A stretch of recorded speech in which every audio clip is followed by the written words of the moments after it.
So, I just got done watching Star Wars Rise of Skywalker, the ninth movie, depending on how you look at it, in the installment in the Star Wars Skywalker trilogy times three. So, I have to say that, I went in with mixed feelings about what I'd really get out of the movie. And so, this will be a Nerd World Order spoiler-free review of, hey Kat, how's it going? Of Star Wars Rise of Skywalker. Now, as a nerd, there are four things that we look for in order to determine if the movies are good or not. We got the action, acting, special effects, and finally, because we are nerds, the story. Movie can get a nerd flag for each one, and that gives you a total of 4 nerd flags. So, hey Crystal, so let's see here. So let's get started with this Nerd World Order spoiler-free review of Rise of Skywalker. Let's get into the acting. Now, the acting in this movie was to be expected. We've seen all of these characters in a variety of Star Wars movies, so we know that they're going to be good actors. There was nothing really out of the ordinary about the acting. However, I have to say, I'm not a fan of Billy D. Williams. I don't think he's a good actor. But you know what? I actually like Billy D. Williams most of all as Lando Calrissian in this movie. So, that's one very surprising nerd flag for the acting. So that's one nerd flag. Everyone did a great job. Okay, everybody did a great job, from Adam Driver to Daisy Ridley. Everyone just did a great job. So one very enthusiastic nerd flag for the acting in this movie. Now let's move on to the action. The action? There were actually edge of your seat moments, and it's a Star Wars movie. You assume it's going to have a happy ending, but the action really delivered. You have your space action and you have your lightsaber action, and both were really good, really exciting. I really enjoyed the action. There were, the little side missions that they do in every Star Wars movie. There was the outer space missions. Really great action. Thoroughly enjoyed the action in this movie. So if you're counting, that's one nerd flag for the acting, one nerd flag for the action in Star Wars. So far we're up to 2 nerd flags. 2 very surprising nerd flags for me, because I went into this movie not really knowing what I was going to get.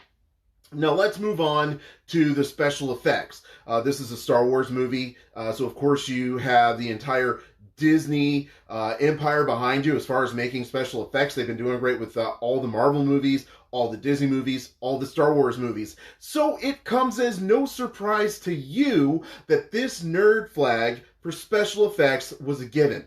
Great special effects in Star Wars Rise of Skywalker. So far we're up to 3rd very much expected nerd flags for Rise of Skywalker. Now, this is a spoiler-free review, so let's talk about the most important part of this movie. We've got a total of 8 movies that came before this movie. This is number 9 in the installment of the Skywalker family. We gotta know, does this movie deliver on story?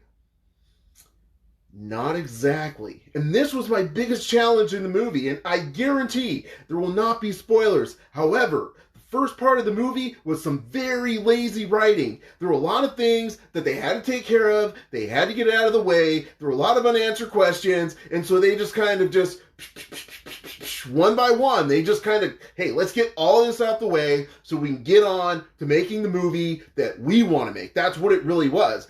I was watching this movie, and to me, it felt like someone just came in and said, you know what, I want to make a slightly different movie, but then at the same time, we have to pay fan service to people who've already seen the first 8. So what we're going to do is create, basically, the first half of the movie was really fast as far as them getting everything out of the way.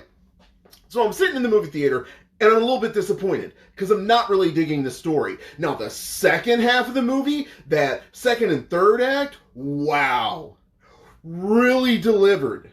I'm sitting there thinking, hey, this is a little bit predictable, but at the same time, I was really, really engaged by the second half of this movie. Really liked the second half. The first half of the story had me eye rolling through the entire movie, but the second half of the movie, Great job. Phenomenal job, J.J. Abrams, of putting this story together at the end. It tied everything up. Are you nostalgic? Are you nostalgic for Star Wars? Then you are going to love this movie. There were so many things that they did. Just little nods to the Star Wars fans, to the folks who sat in the movie theaters when Star Wars first came out. This movie will deliver on giving you the nostalgia that you want. It was tied together very well. The ending, to me, Rise of Skywalker, really driven home at the end of this movie. And the final scene, to me, wasn't the real Rise of Skywalker. Awesome story in this movie. So if you're counting, that's 4 very enthusiastic nerd flags. Acting, action, special effects, and a very good story if you look past that lazy writing that happened at the beginning. So, I'm not a spoiler, and a lot of people are going to try to spoil Star Wars. There's a lot of great things that happen in this movie that you're going to like. I strongly encourage you to go see this movie. It's funny. It's got great action. It's got, a little bit for everybody. The kids are going to laugh. You're going to laugh. Old school Star Wars fans are going to enjoy the movie. So, until next time, ladies, gentlemen, and knights of the Nerd World Order, I am NWO. We are NWO, and let your nerd flag fly. May the Force be with you.